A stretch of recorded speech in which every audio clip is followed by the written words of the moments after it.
Hello, my name is Michael O'Keefe, aka The Movie Wist.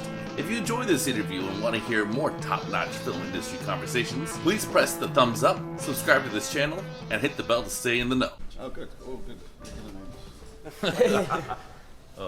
All regular names. My name's Jason. Yeah. Jason. Friend's name, yeah. So sort of same format as before. Yeah. So Let's get this at is it. for obviously for either of you to go for. But Adam, as the writer and as the deliverer, is that a word? I just made up a word. The deliverer of the line. Just 4 quick chops with a cleaver, and then I'll never bother you again, I believe was the line. So one of my favorite lines now of all time. So as the writer, as the actor, tell me about the chop. Tell me about the symbol, the metaphor of that, the cutting off of the feet, and the fact that you're a man who's made some pretty interesting choices, it seems to me. You're looking at, do you want to take that one? You wrote It's a that? big leap. It's a Yeah, big leap. yeah. I mean, I think, the film, there's some odd clues into David's character, Jim Davis. I think at this speech that he makes, at one point he actually makes a toast and he says his blood, which is sort of this notion of it's a sacrament. And I think there is this, he's elapsed something, right? And I think that there's this decision. I think by the time he actually brings that rabbit in, he knows that he's ill and he knows that he's not long on the planet, and he wants to create these sacraments, and he wants to create his own, and the rabbit feet sort of become this thing as we gather, that he wants to be in the casket with him, and he wants to be holding them almost in this kind of bodily pharaonic, like a pharaoh-like way, and so there's this thing he's moving towards, and there's something he can't do, which is he can't cut the feet. He can prepare it, and again, that you can imagine that he says, I wash the feet and I dry them like this, and it's all, there's this sense of a sacrament, but that he needs to actually have it performed by this other place. It's as though it's a ritual that he's created on the spot, and having done an inspection there, and actually having had this moment of revelation, personal revelation there, that site of the kitchen becomes very important to him. Now, it's interesting saying all this because I don't think we went over this in detail at all. But as I watch the film, it feels like that's what's happened. And I don't know for the life of me if we talked about it, it could be any more touching and moving than what David has done intuitively. And actually this process of this film, it's been odd having these conversations because you realize that actors, I think, just intuit things. I think that's what I feel, and I'm inspired to say these things because of what David, how he performs it. So Adam, I was wondering to get your comment on the state of Canadian cinema. We're here at TIFF. We've got 2 Canadian Midnight Madness movies, and then this one. So can you give like the state of the union for Canadian cinema right now? Well, I think it's a really exciting moment because we're seeing a whole generation of younger filmmakers, and I've seen some of those films, and they're really exciting talents. And I think we're understanding that what diversity really means, and the festival is able to embrace that. So it's an exciting moment, and the filmmakers, using these new technologies, are able to tell these stories in a very professional way with budgets that are actually not dissimilar from what I had with my first features. That's interesting. Mm-hmm. That 30 years later, actually, what we spent most of our money on 30 years ago was film stock, Right. and processing and developing. So it's interesting that you can still have those budgets and make films of such high quality. Mm. So it's a good time. It's a wonderful time, and I look forward to catching up on a lot of the films here that I haven't seen, and you all have, obviously. That's encouraging. Yeah. Great. I think given the trajectory of your careers, I found this was a very good marriage creatively. And I'm just curious, in terms of working with each other, was it mutual interest? Adam, did you do it to David? David, did you want to work with Adam? Well, I mean, I presented David with this script, and I just crossed my fingers and hoped he would respond, and he did. And I think I would have. there's a generation of actors that I think would have known my work or would have heard of me, and that certainly was the case. What's interesting is that when you work with someone like Liza, she hasn't seen any of my films before, and so I told her not to, right? I think she'd seen Chloe perhaps, but but that moment when you're waiting for an actor to respond, and when you're dreaming and praying that they'll respond positively, it's so wonderful when they do, and you can meet them. Well, it's funny you're saying that about it being sent to me and you waiting to hear, because from my end of things, as I remember it happens, my agent says, listen, I'm sending you through a script from Atom Egoyan, and my ears immediately prick up, going, oh, that sounds, after a bunch of things have been coming through, going, oh, this sounds, and these days scripts arrive on your iPad, you don't have to wait for it to arrive in the post or pick it up at your agency. So it came through in the next 10 minutes, and I was able to read it immediately. And because it was Atom, if it was someone else, I may have gone like, oh, I'll do that tonight or tomorrow or next week. If it's, sometimes I've got things on my iPad now I've not looked at all for months. So I read it immediately within 10 minutes of hearing about it, and I'd say about 20 pages in, I was hooked and thought, I think I'm going to do this. And I was saying to my wife, when I read the line where Veronica says, because I want to be here dead, and that intrigued me enough to think like, this is definitely something that's going to, firstly, I'm definitely going to sit here and finish it now. I'm not going to go, oh, that's great, I'll look at that later, I'm going to just finish it now. And I think I rang my agent straight away and said, I'd love to see Atom as you were flying in through from Europe.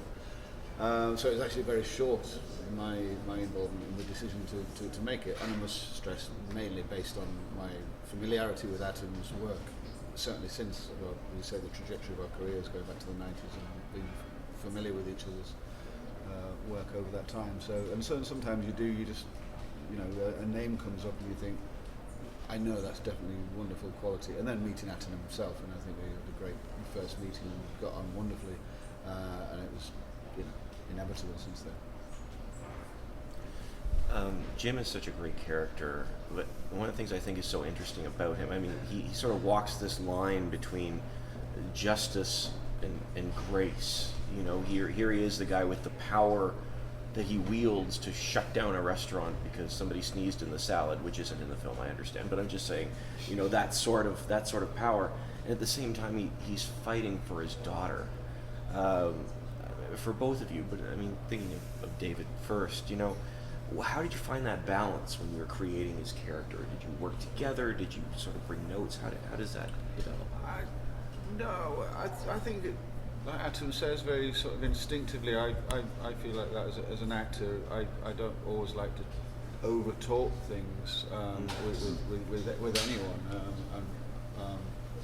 Sometimes that happens in theatre, like you spend a lot of time sitting around discussing exactly how a character should be played, and I'm always very much like, we just start doing it and start reading it or start performing it, and then address the issues, because I've already arrived with an idea of how I think I might do it, and then lay it in front of you, because you might have an entirely different idea.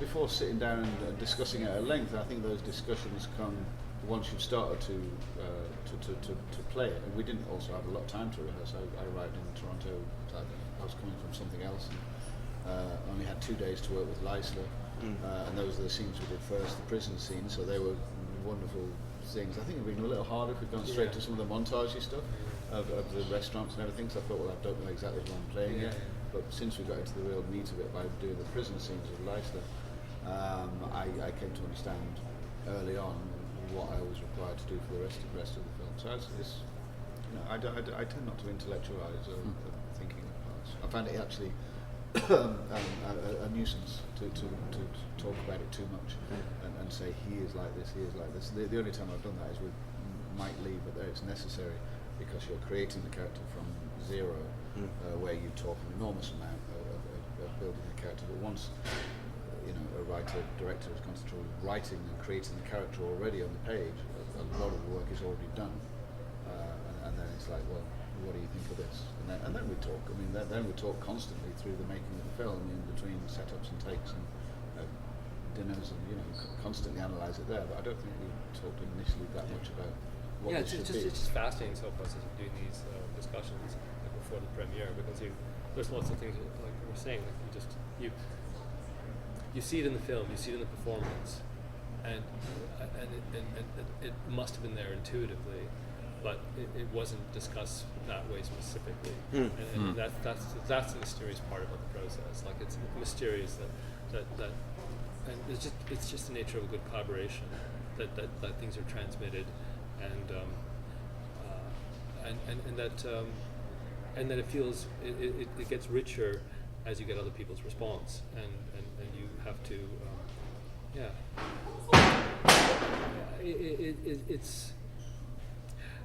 it's a funny thing, when you talk about rehearsals too. The rehearsals actually do begin with those first meetings, like when we first meet on the script. In that meeting, it's just and it builds through this process where, yes, we didn't have a lot of rehearsal time, but we had discussions and we had the ongoing sort of conversations, and that just enriches the character. And I think an actor like David sees that I'm getting excited about something that he's delivering, and because I'm so close to his performance, I'm literally like just right beside the camera. I think there's this transmission, and things that I find like are appealing to me. I don't necessarily have to say them. It's just, I think, because we're just connected to that point, it's sort of there's this flow, and it's very exciting when that happens. And so that, or you can just go up and just say one word, or you can just say one specific thing, like in the monologue, one person that you might be looking at differently, and focusing your attention on that person, and that there might be this feeling. It's interesting now because of the way things work digitally, we tend to run the camera, that a lot of the takes actually have the directions on them as well. So I was reviewing some of this stuff, and it was just interesting what I'm saying and how you immediately seize on it, and there isn't that much spoken about, but we're just in that zone. And that's what's so exciting about this process. And the camera, because I'm working with the collaborators who are really close to me, I've been working with them for a long time. I don't have to be speaking to them about things. And like Paul, because he's operating the camera, he's able to kind of follow the action in a certain way. I don't have to tell him, because I just know that he's doing that. So it's great. It's a kind of a rare thing. And then you get an actor like David, and you're bringing him into this very artisanal, rarefied space, and there's no other interference. There's no other people who are looking at a monitor, calling me over, and saying, can you get him to do this? It's just us, right? And so it's a privilege. I'm very thankful to be in that place, but it's very intuitive when it gets to that. There's something, Adam, they're profoundly existential about all of your films and your themes, and you brought up Mike Lee, David, and your performance of Johnny Fletcher, the apartment-like rant. Johnny Slack. Oh, sorry. No, I don't. Although I don't think someone mentioned in the film his name. Oh, is that right? Yeah, I just know he was called that. Oh, okay. All right. Well, Fletcher, that's interesting. What does that say about you?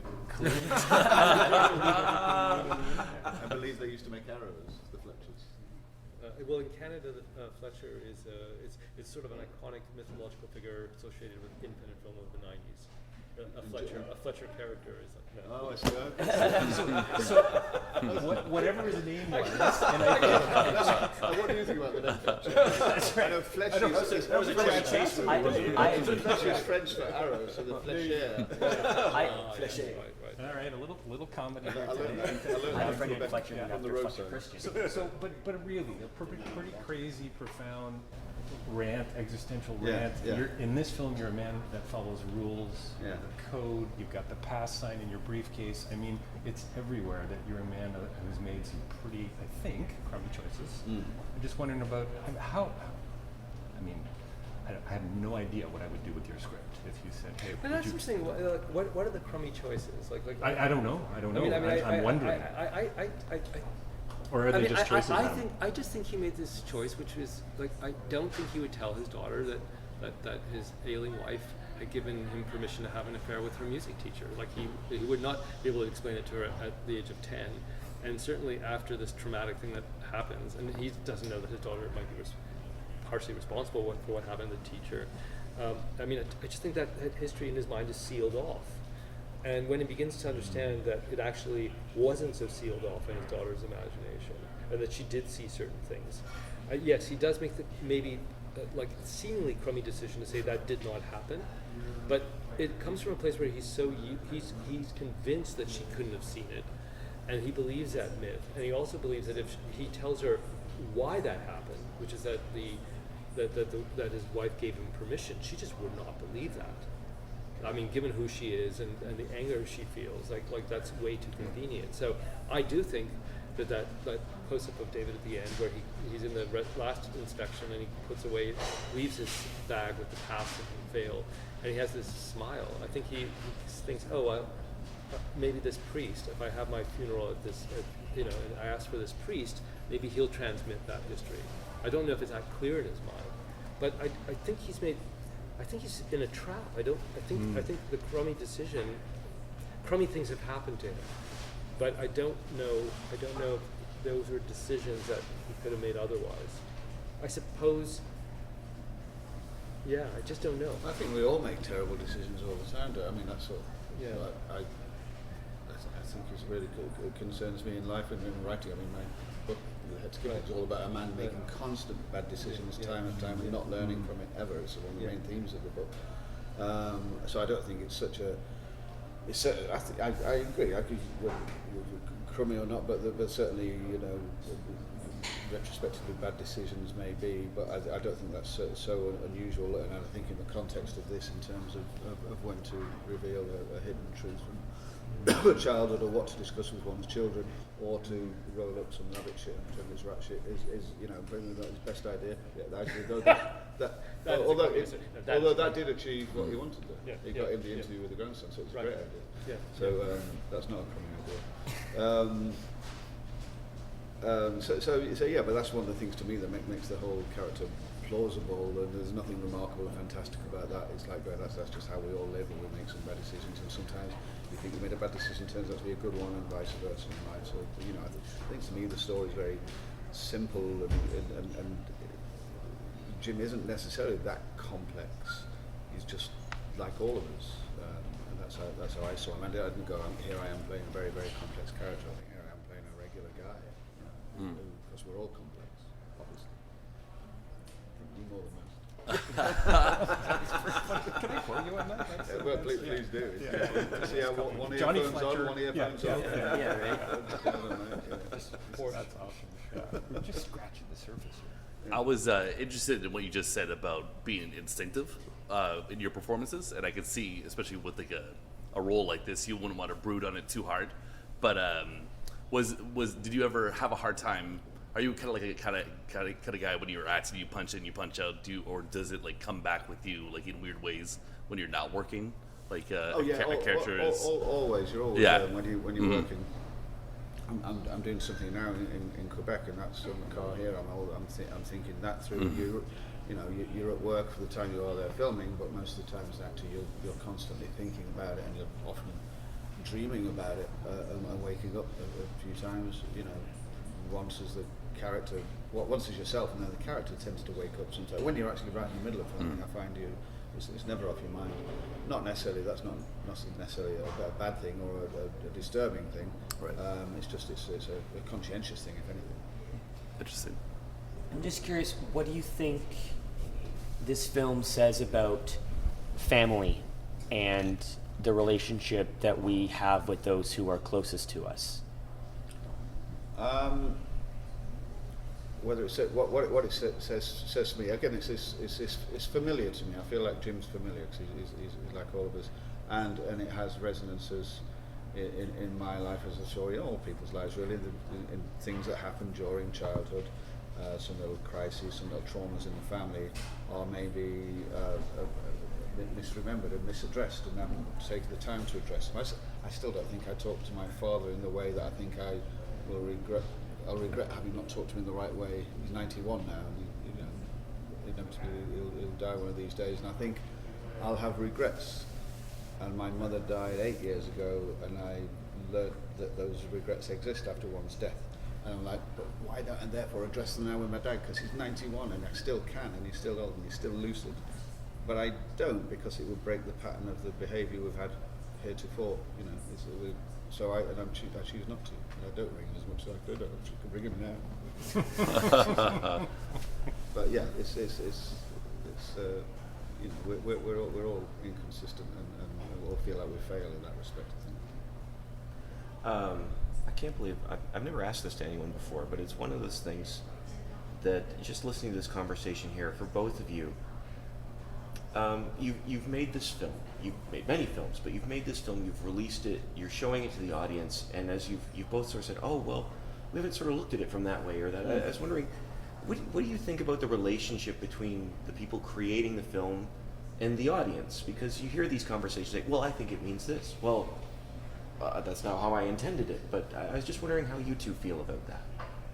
Well, I do think that a film plays out in a viewer's imagination in a way that you cannot predict, and in a film especially like this where there's so much space for interpretation, and it's almost designed to be subjective. I mean, it's a study in that in a way, and so it's very enriching to get response and to see how people respond, and also sometimes you're given these weird. Like I remember with Sweet Hereafter that I realized that one of the things that was being transmitted in the film was a narrative that I didn't intend. And when I heard it, I went, oh yeah, you can see the film that way, and it makes it way more accessible, even though it doesn't deal with scenes that were very important to why I made the film. But you can choose to actually block those scenes out and see this whole other narrative. And I was going, okay, that's interesting. It wasn't designed. But it's interesting you would be able to see the film that way. And I think that there are narratives in this film that I think are very important to me, but I don't think anyone's going to be necessarily thinking about them. Like his decision I just explained, where he's asked to have this funeral at this particular church, which he seems to have no relationship to. And then this revelation that comes out about the priest knowing that history and giving it to the daughter. I mean, is that a person who's very manipulative, like who kind of down to kind of manipulating shit so he can get conversation with the grandson? Like, would he be thinking? Could he be so manipulative that he would ask for a funeral and have this priest deliver a eulogy, thinking that the priest might give this history? I don't know if people are thinking about that, but it was certainly a part of like my understanding of what those scenes were about. Because there's nothing in the film that would make you think about that, because the question isn't raised by the characters in the same way, like that big close up at the end where he smiles.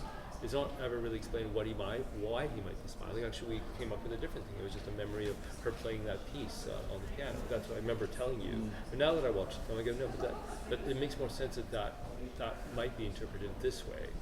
But that's the beauty of this type of filmmaking, is that I just have the ability to kind of mold it and then leave it for the viewer to kind of construct with their own fantasy and their own kind of like their own emotions.